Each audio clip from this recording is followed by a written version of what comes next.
Welcome to this episode of the Streamline podcast. My guest today is Andrea Young. Andrea, welcome. Thanks. Glad to be here. You have a much cooler setup than I do today, I must say. For anybody that's watching this live video stream, what's going on in the background there? I'm in Rochester, New York, and I'm at a record store that's been around for 45 years called Record Archive, and they are so cool. And I was here last night. They have a performance space in the back of the store, and I was here last night for their Elvis Presley tribute with a band out of Albany called the Luster Kings. It was rocking. It was so much fun. And they're so kitschy. I mean, look, it's so camp. It's so fabulous. So I thought it'd make a good backdrop talking about music. Certainly does. And it kind of puts mine to shame, but that's okay. I have to do some decorating after seeing that. Or come to Record Archive and buy some kitschy things that will help you make atmosphere. Definitely. So, and Andrea, for anybody that isn't familiar with you and your work with DPG Worldwide and previous work as well, could you introduce yourself for the audience? Yeah, I've been around the space for a long time, and I've seen lots of changes, of course. But I've run a public radio station. I have a radio show. But some years ago, I started to help artists understand the streaming space because it was, this was 3 or so years ago. And I started out as Coral Young, and now the company is DPG Worldwide. But pretty much what we do is we build artists' presence on the streaming platforms with them and their teams. So we're just looking for best practices and everything that we can find about the best way to do that, because you know better than anybody how Wild West crazy it is out there, right? Oh, yeah. It's crazy, but it's fun. Oh, it's really fun. Yeah, I love it. So I've been a curator. Curation's my passion. So live shows are not my passion. Curation's my passion. So I'm all about recorded music. That's just something that I love. And so that's our focus. That's what our team does. We just reach out through user-generated playlists, through third-party playlists, which is just one of those ways to build your following, build engagement. It's one of the ways, right? One of many, and no doubt we're going to spend a lot of time on that topic today. I think that's how you and I first connected, was the power of playlists. And Yes. I remember our first meeting very well, because it was I believe it was one of those meetings that was meant to be maybe 1 hour, and then it ended up being more than half a day. And I believe you had a flight to catch, and that was the only reason we had to stop talking. It was one of those meetings. You find somebody who's on your level, who is in the same area as you, and we just had a lot of fun, and we just nerded out. I do remember that. And that's exactly right. And, that's the thing, that's somehow what I love. It's somehow what I love. I don't know why. I could love anything, right? I could love all sorts of other things, but it's curation and playlists and artists and getting music heard. So yes, I could talk about that all day and all night. So let's go. Bring it on. Right. So we've actually, this is great. While you've been chatting, I've been sneakily off camera looking at some of the comments that have come in already. We've had a few comments coming in on LinkedIn, so I figured this is a great starting point. Ada Heston wrote this comment on LinkedIn. I can't put this up on the screen, but I'll read it out. What advice do you have for new singer-songwriters starting out and trying to get their music listened to? So new singer-songwriters who are just starting out and trying to get people to listen to their music. Yeah, this is our sweet spot, actually. That's a great question. And there's so many answers, because I think it really depends where your fan engagement is to start. Do you have any fan engagement? I mean, you have family and you have friends, right? So where is your fan engagement? If it's, for example, on Twitter or other social media, then I would start with that fan base and drive them to the streaming platforms.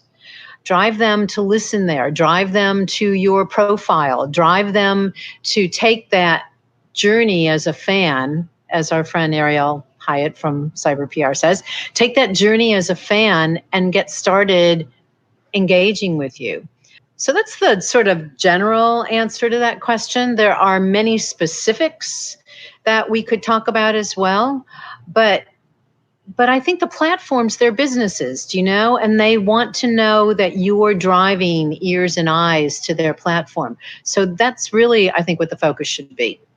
Driving your fans to the streaming platforms. Make sense? Absolutely. And it's a very good point you made. Some of those fans may already be on the streaming platforms, but may not be aware that you are on there, believe it or not. And so by sending them directly to it, you're actually making it easier for them to find you, follow you, and continue to engage with you. Obviously, the other side is there's artists out there that will actually drive their fans or their friends, their family to streaming and get them and encourage them to sign up, even do a free trial. Believe it or not everybody still consumes music through streaming. So there are still people out there that you could potentially help to convert. And it doesn't mean that they have to let go of that amazing CD collection, their record collection. Not at all. It's just another way that they can access music and hear it. So yeah, definitely going up to them, and you may need to just say, hey, have you ever heard of Spotify? Have you heard of Apple Music? Let me show you how easy it is to use, and let me show you my music on there. Yeah, I think that's an interesting point. So if your fans are not already on there, you're educating them, just like the streaming platforms are educating you as an artist as to what you can do to get your music heard.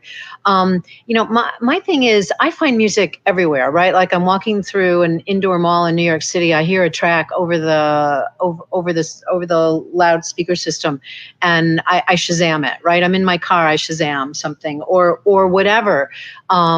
Television shows. It's not just on the streaming platforms, but once I hear something I really love, I want to know everything about that track. I want to be able to find it.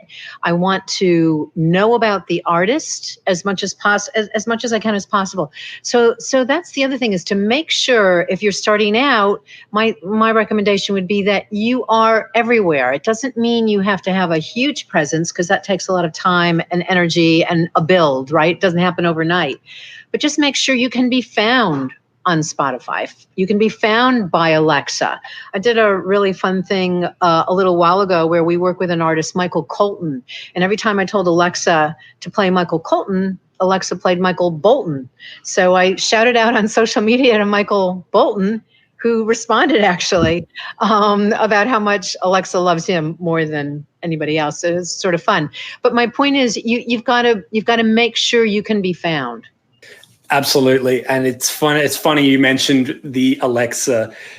Fortunately, mine has been disconnected. I've learned my lesson now after many live streams. I've done so many fun tests, to the point where I actually did one in a podcast episode where I said, Alexa, subscribe to the Streamline podcast.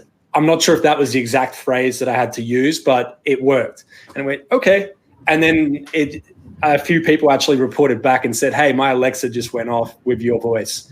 So it's funny. It's becoming way more common now. People are spending less time looking at their screens and more time with their assistant in their ear, in their earbuds, their AirPods, their headphones, or their smart speakers in their home. I mean, we're talking now, you've got Alexa in your car. You've got all kinds of stuff going on.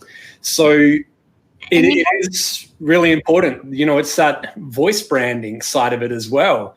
Being able to tell your fans, hey, this is how you say my name, and make sure it isn't a name that sounds like something else if possible.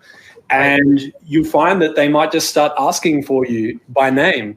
You should ask them to do you a favor and ask for you by name. As an artist, right? And you should, like you said, you've done all sorts of tests. So have I. And as an artist, you should test Alexa out and make sure that Alexa can find you. I think that's really important.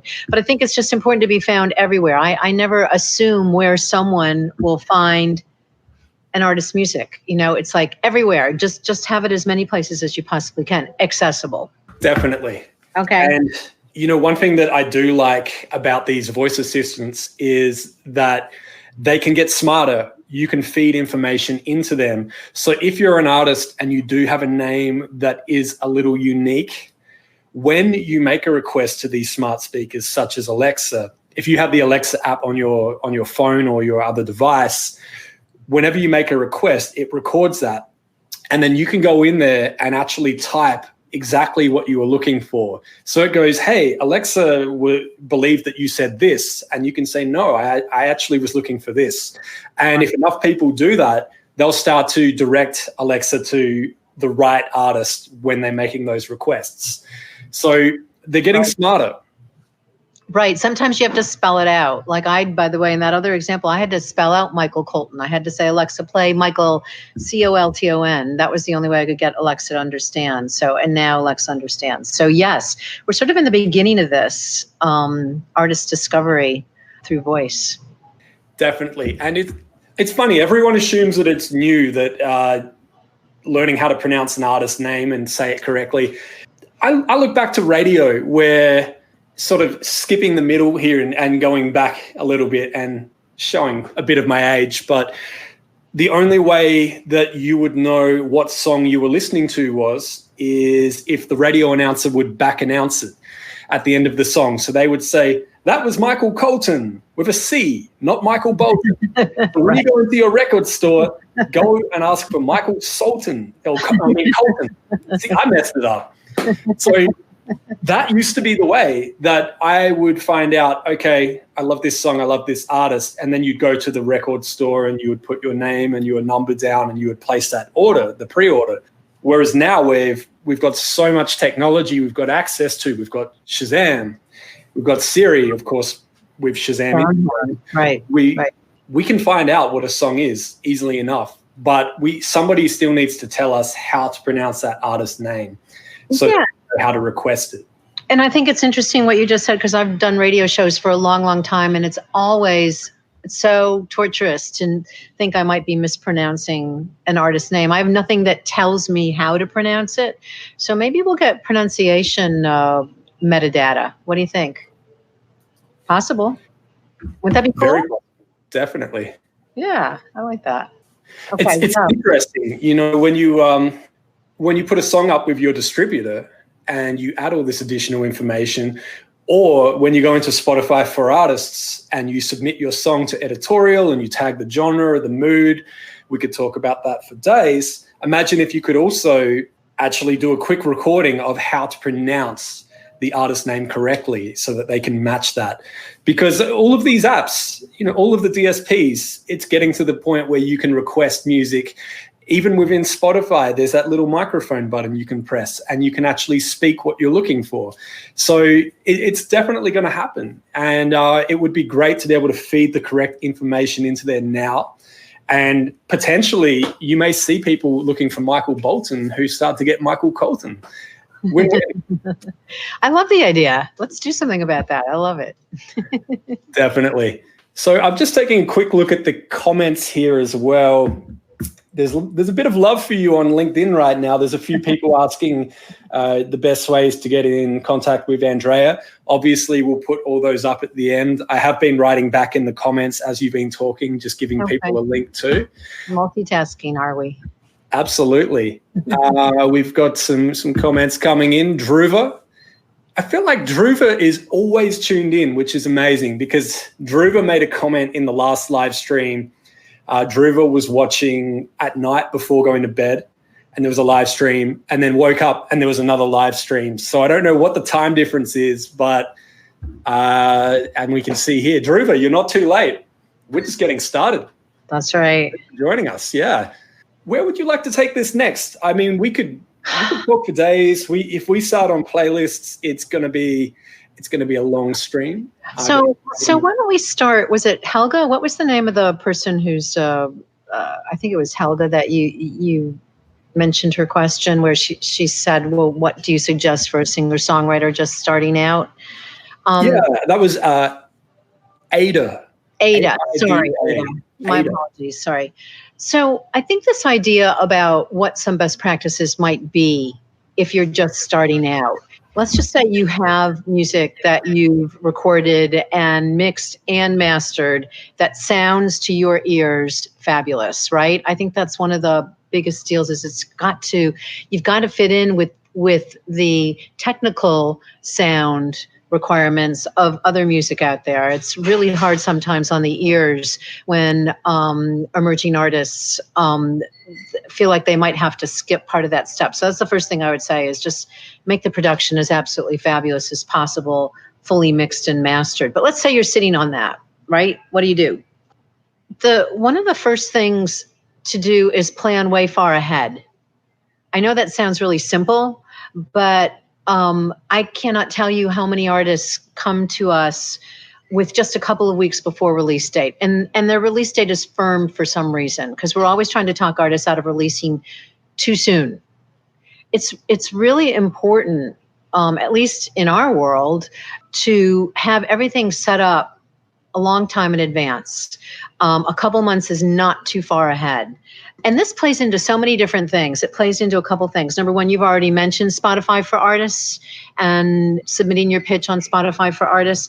You want to do that sooner than later. You have, if you do it at least a week in advance, then every one of your fans following your artist profile, they get your track in their release radar email. That's cool. But you want to do it even further ahead than that to maybe give the editorial teams a chance to discover your music. Those are long shots, but you want to take those long shots, right? We have had a couple of artists that we worked with who have been emerging artists who have gotten on editorial playlists immediately. The majority don't, but we've had a couple percentage of 1 or 2% of artists who have done that. So I would definitely take the time to do that. We could spend an entire hour on pitches, Spotify for Artists pitches, best pitches. But the other thing is to get it to your distributor in advance. So plan ahead so that it's to your distributor. 6 weeks is not too early. 2 weeks is too late, in my opinion. 6 weeks is not too early. Again, you want the distributor to be able to have the chance to discover it. Especially if you're with a new distributor, there seem to be all sorts of things that happen that make it difficult to get things done quickly. You want to be out there with your music prepared way before release date. We usually don't set release dates. When we work with an artist, we won't set a release date for at least 4 to 6 weeks. Yeah, perfect. And the more lead time, the better. The more lead time, the better, right?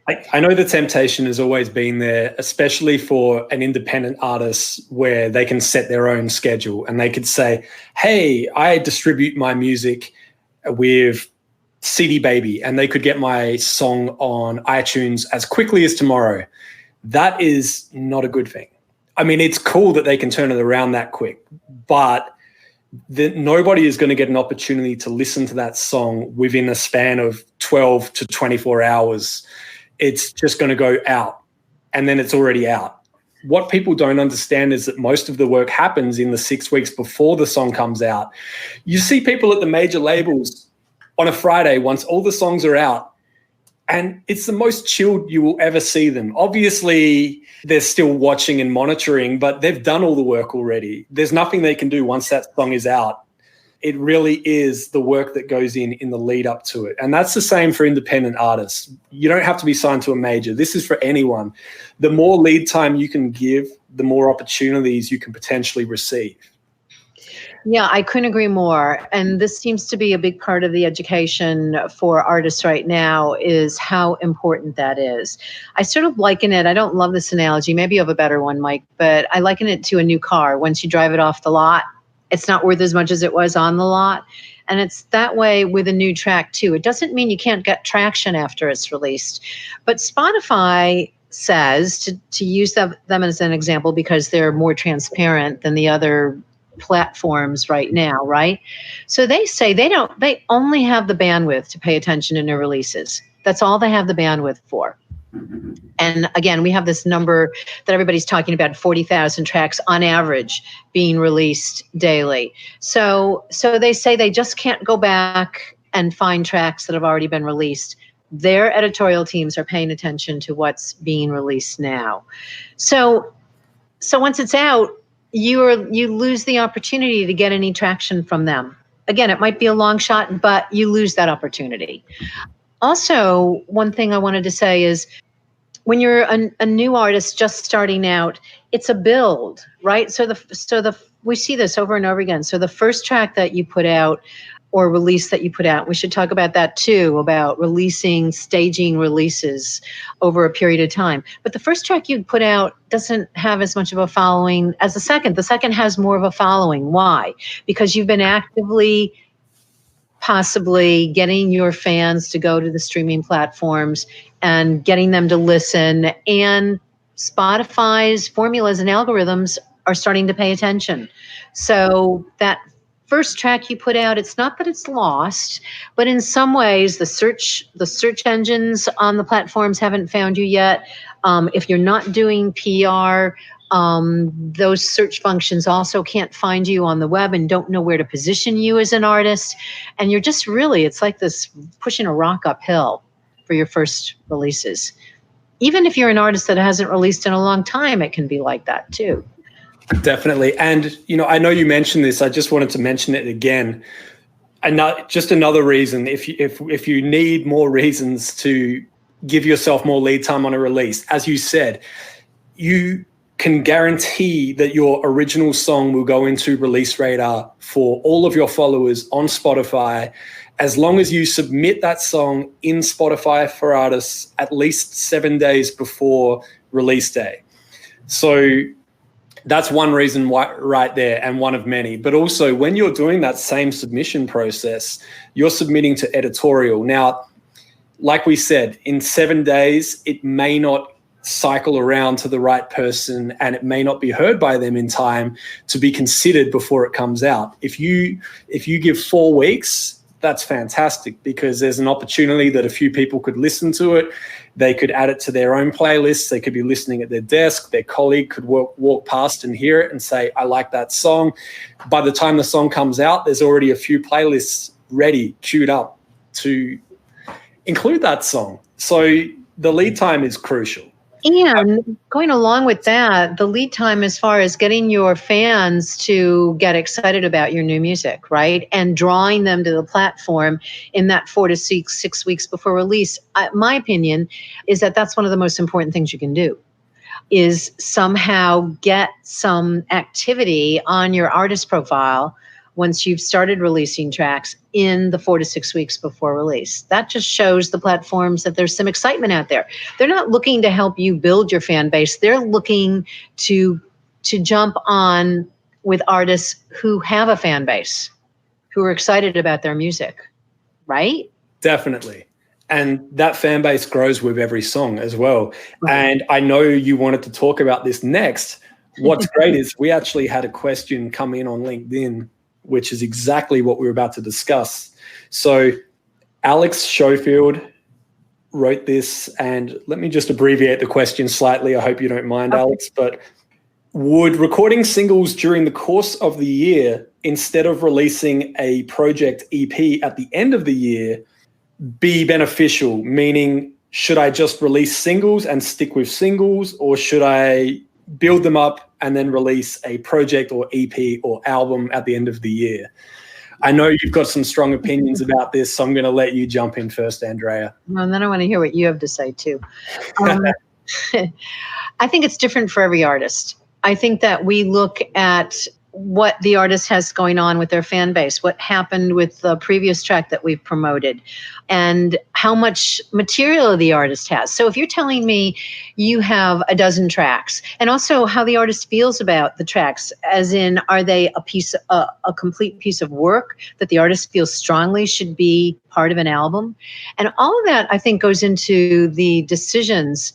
But having said that, and saying, okay, it's different for every artist. Right now, if what I said is true, which Spotify changes things all the time, all the platforms are changing things all the time.